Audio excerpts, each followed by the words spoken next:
My boots sank into the copper soil with every step. The heat wasn't like Earth's. It was dry, sterile, like walking through the breath of an ancient furnace that had long since forgotten mercy. They called this world Durivia, though it hadn't rained here in 2,000 rotations. I didn't come here by choice. I was a recovery agent, one of the last humans still venturing out from orbital shelters to pick up the pieces of what we broke. Earth's final missions had left entire planets half-burned, half-abandoned, their histories rewritten in blood and ash. Durivia was supposed to be dead, but the signal came anyway. It wasn't SOS, not officially, more like a whisper embedded in static. A flicker in the black, a pulse I couldn't ignore. So here I was, wandering past rusted obelisks and dunes of shredded tech, chasing something I couldn't explain. That's when I saw her. At first, I thought she was a hallucination, a mirage conjured by dehydration and regret, but no, she was real. She stood motionless near the base of a broken communication spire, surrounded by small creatures curled into themselves like dying stars. Their bodies were semi-translucent, pulsing weakly with inner light, like bioluminescent sea life. On the edge of suffocation, her skin shimmered like polished stone. Not metallic, more like a mineral grown over centuries in the heart of a world. Her eyes, a deep opalescent green, locked onto mine, and just like that I forgot I hadn't had water in hours. "I don't know you," she said, voice crystalline, but tired. "I'm not sure I know myself anymore," I replied. She tilted her head. "You're human," I nodded. "The last in this sector. They said humans don't come here, that you turned your back on dying worlds. They weren't wrong." I paused. "But your message came through." Her gaze flicked toward the creatures at her feet. One of them let out a sharp, pained squeak and rolled onto its side. Its glowing skin flickered, then dimmed. "They're called cavalli," she said. "They draw water through resonance from the clouds. But the skies here, they haven't spoken in decades." I knelt beside the dying cavalli, gently touching. It sighed. Its body was warm. Too warm. I looked up. "They're dehydrated." "Yes." "Why haven't you left?" Her jaw tightened. "I can't. My people have cut me off, said I was too attached." "To these?" She nodded slowly.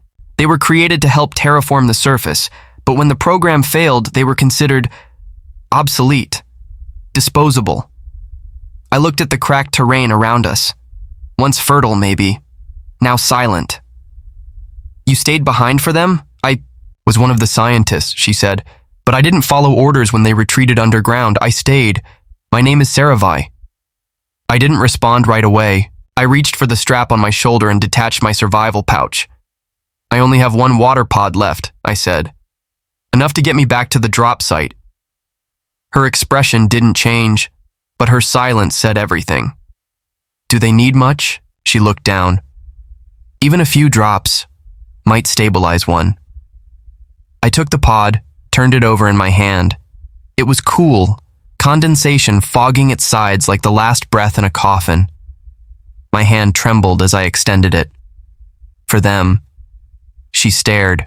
"You don't even know me." "I don't have to."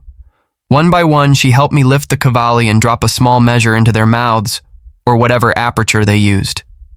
Their lights flickered, weakly, but none of them dimmed further.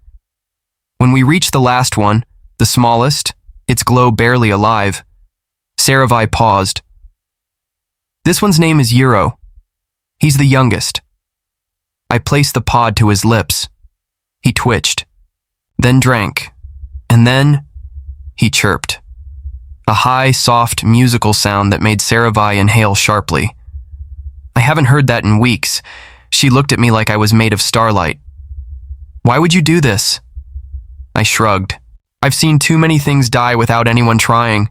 She closed the pod gently. "You gave them a chance, but it cost you yours." I smiled. "Maybe I never had one."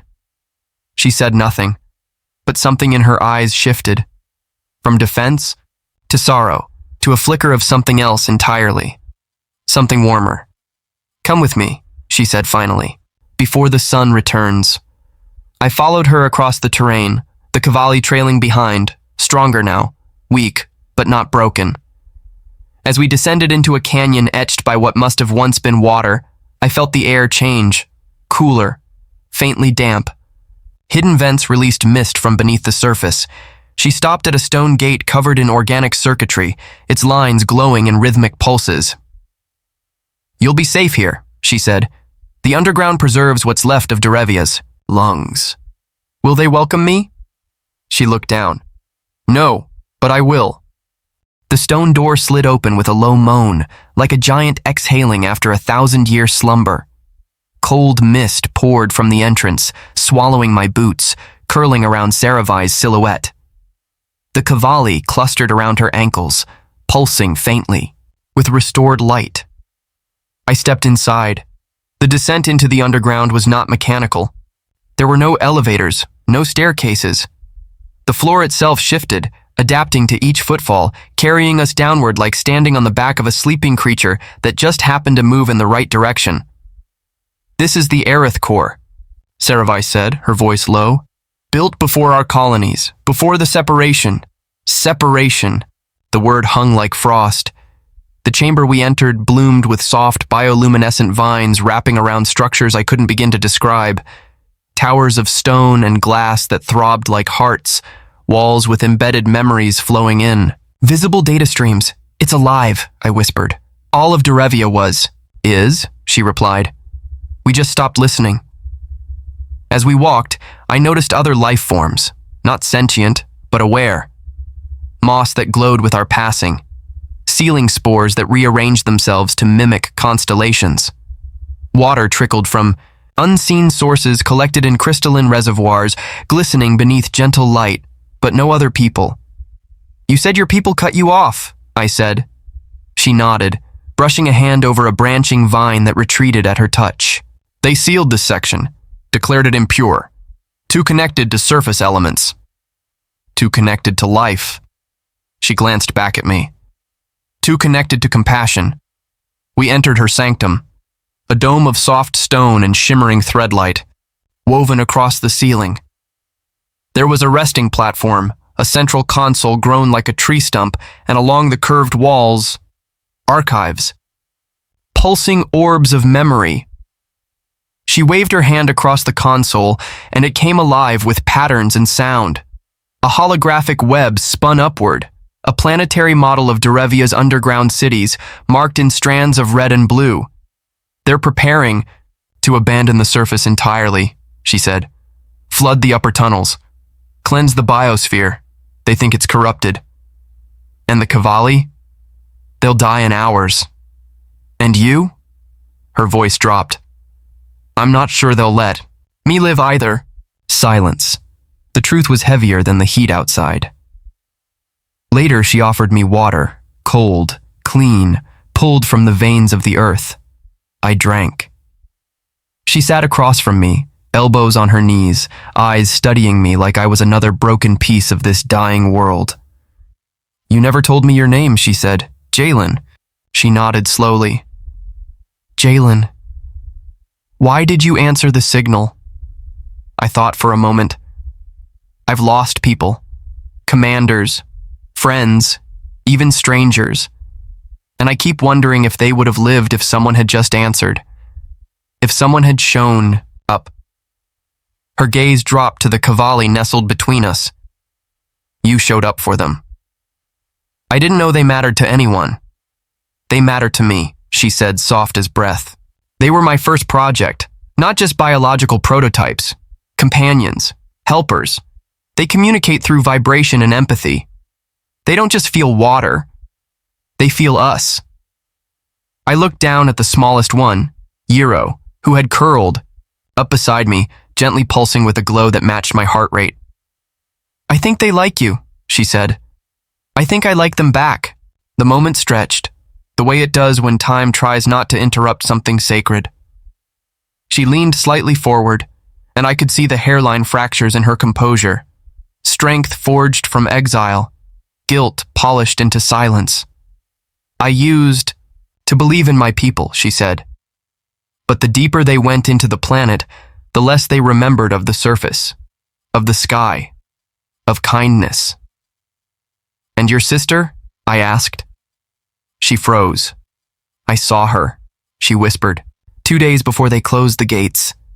She came to deliver the shutdown sequence, looked me in the eye and told me I was a threat to the mission. What was the mission? To erase everything that didn't conform to the purity code. The Cavalli failed the baseline. Why? Because they refused to evolve away from emotion. I stood. Then we stopped them. She looked up sharply.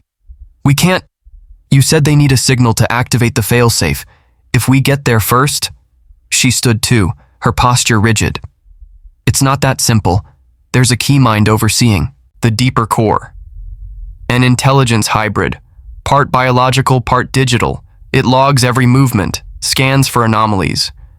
And I've already been marked. A silence fell. One that burned, until she said, But you haven't. She led me to an ancient terminal, its roots tangled with veins of light. This is the mirror shard. It can override the key mind's access if connected from inside the command chamber, but only someone unknown to the system can carry it. She pressed it into my hand, a hexagonal crystal warm to the touch. You still have time to walk away, she said, voice barely holding steady. I walked away from too many things already. As I turned to leave, she touched my shoulder. If you do this, she said quietly, you won't be just a stranger to us anymore. And just like that, I was part of something again. Not a soldier, not a scavenger, something else. Someone who could still matter.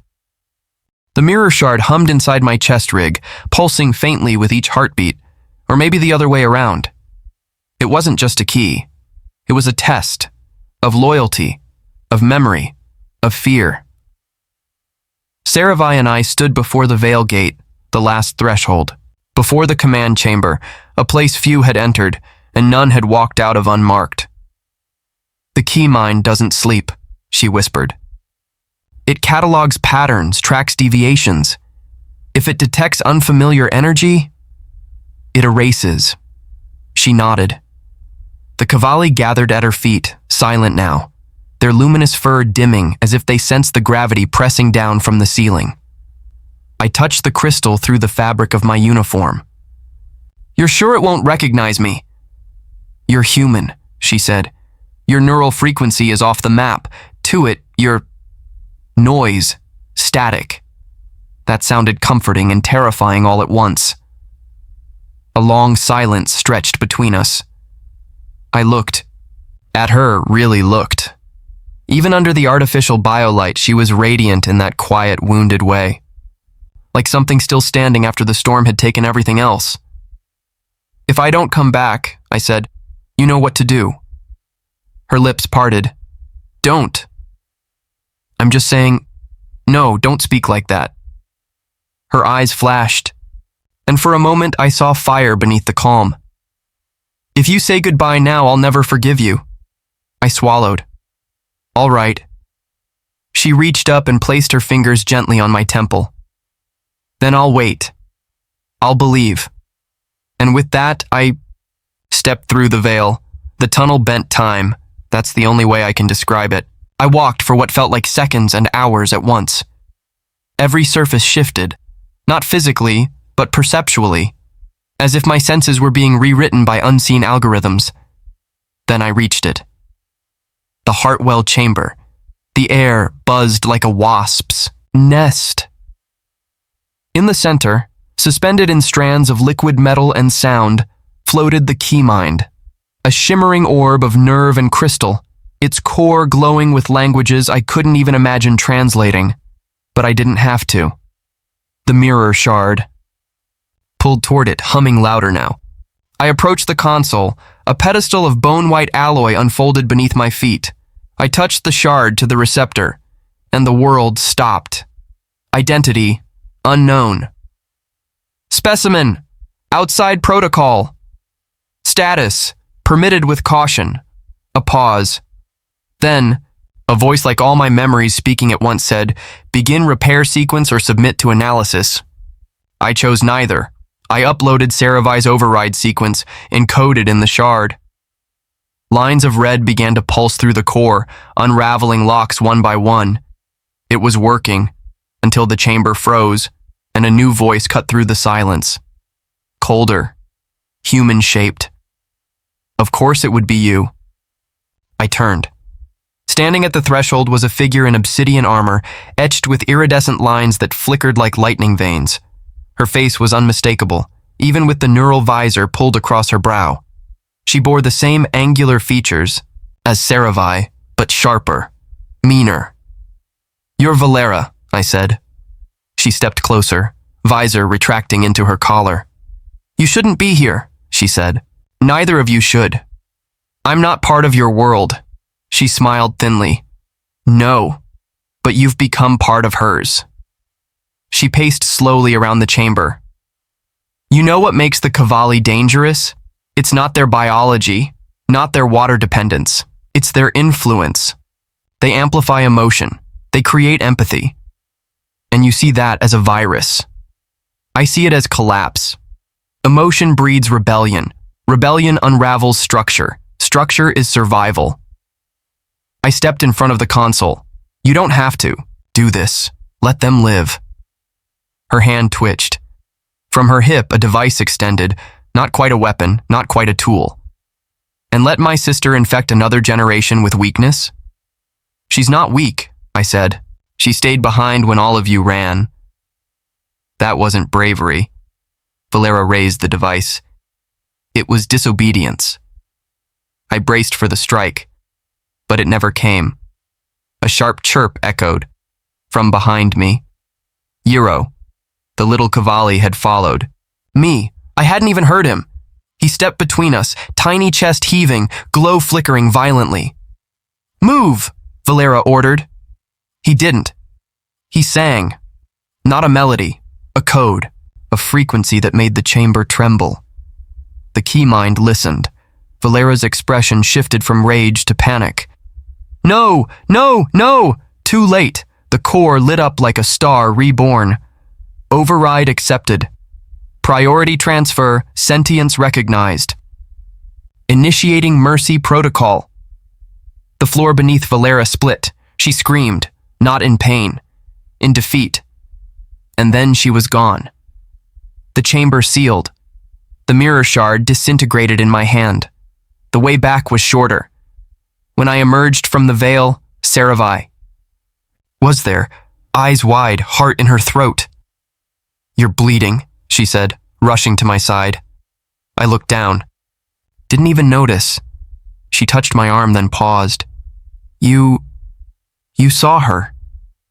"Yes." "She tried to stop you?" "She tried to stop all of us. And now?" I looked up. The system chose empathy. She stared at me for a long time. Then she kissed me. It wasn't perfect. It wasn't clean. But it was real. Later, as the Cavalli drank from the first stream to bubble up in years, Sci-Fi and I stood on the overlook, watching Derivia breathe again.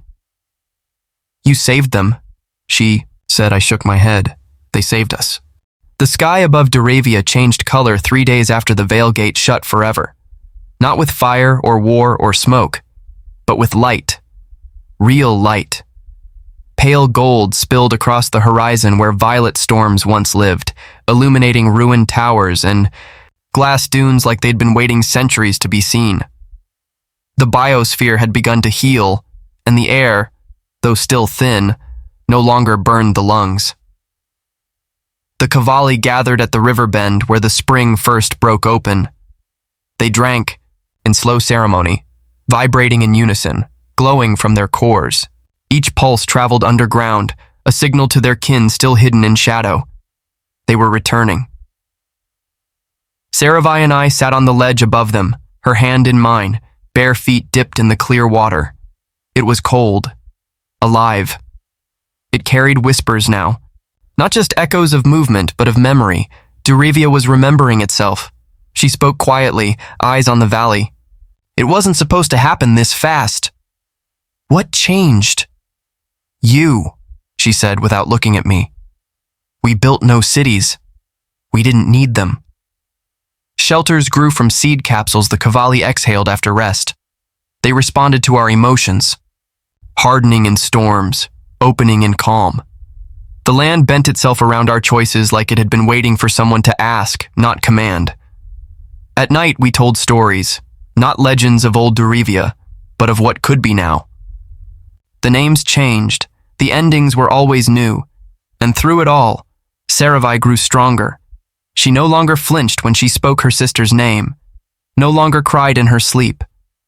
She began training the younger Cavalli, not for war, but for awareness. Harmony. She smiled more, but every time we touched there was a question behind her eyes, a silent one. I pretended not to see it. I wasn't ready, not until the sky fractured. The warning came not from above, but beneath. The key mind, long thought neutralized, pulsed a single message into the biosphere. Threat converging. Sci-Fi froze when she read it. It shouldn't be capable of alerts. It's not, I said, unless something external reactivated it. We ran diagnostics. Signals crossed the old city ruins, originating from an orbital object. A craft, cloaked, non-native, human. My stomach turned. I opened the logs myself. The code was unmistakable. Command ID, SARCOM 47. Origin, Earth Salvage Fleet. Directive, Biosphere Acquisition. I staggered back. I know that code, I said. She looked at me, sharp. How? Because it was mine. A silence settled between us. Thick, electric, bitter. I was part of a recovery crew, I confessed. Before I left, before the signal, my unit, we were told this planet was sterile, valuable only. For minerals. I didn't know. Sci-Fi stepped back. So all this, you came to claim Durivia? No, I came alone. I didn't know it was this. I thought I'd find junk, old ruins. I never sent a return signal, but they tracked your frequency. They must have. They're coming to finish what they started. She stared at me like she was looking at someone else entirely. You brought them here. My throat went dry. I didn't mean to, I whispered. But you did. The following hours blurred. We coordinated defenses, but there were no weapons, no armies, no battalions, only the Cavalli, soft-boned and bright-hearted, and the land that had just begun to breathe again. I stood on the ridge where the sky met the plains, staring up. A shimmer broke the clouds. A ship. Black. Sleek. Earth-made. I knew it would. Land soon. I knew what they wanted, and I knew they wouldn't ask first. I made my choice at dawn. I didn't tell her. Couldn't. I simply walked into the core chamber, where the key mind slept beneath new growth, and laid my hand on the crystal trunk that had formed above it. It knew me now. It had learned empathy. I whispered to it the only command I could. Erase. Me. Save them. Its light brightened. And then, darkness. I awoke in a field of soft glass, the sun warm, my body whole, but lighter somehow, like something had been taken but not violently. Sci-Fi stood over me. You idiot, she said. Crying, I thought you did. But the key mind didn't erase you. It mirrored you. I blinked. What does that mean? She helped me stand, pressing my palm to her chest. A heartbeat. 2. Mine. I don't understand. The key mind extracted the part of you it couldn't compute. The part that chose sacrifice. It made a version of you and gave it to the planet. Behind her, the land pulsed with new roots. Green, golden, breathing. You're still here, she said, but you're part of it now. You'll never leave. I looked at the sky. The ship was gone, driven off by an environment it could no longer map, a planet it could no longer exploit, A voice stirred in my mind, faint, calm, sentience secured. Harm rejected, planet aligned, and then silence. Peace. Sci-Fi held my face in her hands. You saved them all, Jalen. No, I said, smiling through tears. We did.